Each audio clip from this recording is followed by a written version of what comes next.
বাংলাদেশের মতো পশ্চিমবঙ্গেও কি ক্ষমতার হস্তান্তর হতে চলেছে? বিস্ফোরক দাবি করলেন মুখ্যমন্ত্রী মমতা বন্দ্যোপাধ্যায়। অন্যদিকে রাষ্ট্রপতি শাসন আসতে চলেছে বাংলায়, এই নিয়ে বিস্ফোরক দাবি করলেন রাজ্যপাল সিবি আনন্দ বোস। বুধবার রাতে মেয়েদের রাত দখলের কর্মসূচির মাঝেই তীব্র উত্তেজনা ছড়ায় আরজিকেল মেডিকেল কলেজ এবং হাসপাতালে। পুলিশের ব্যারিকেড ভেঙে লাঠি রড হাতে হাসপাতালের ভিতরে ঢুকে পড়েন বহিরাগতরা। বৃহস্পতিবার ঘটনাস্থলে যান রাজ্যপাল সিবি আনন্দ বোস। রাজ্যপালের বক্তব্য, রক্তস্নান চলতে পারে না, মানবতার লজ্জা, চিকিৎসকদের দাবি শুনতে হবে, রাজ্যের আইন শৃঙ্খলা নেই।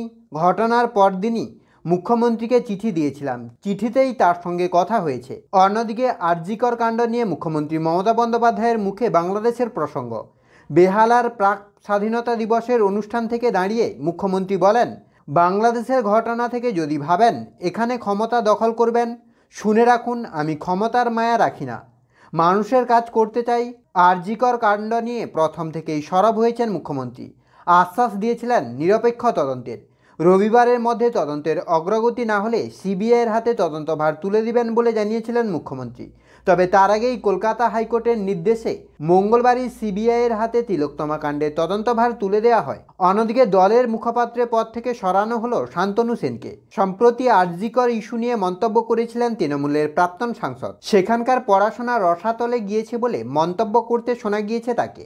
আরজিকর ইস্যু নিয়ে মুখ খোলায় কি খেসারত দিতে হলো শান্তনুকে, উঠেছে প্রশ্ন। তবে তৃণমূলের মুখপাত্র জয়প্রকাশ মজুমদার জানিয়েছেন, দল মনে করেছেন তাই সরিয়ে দেওয়া হয়েছে।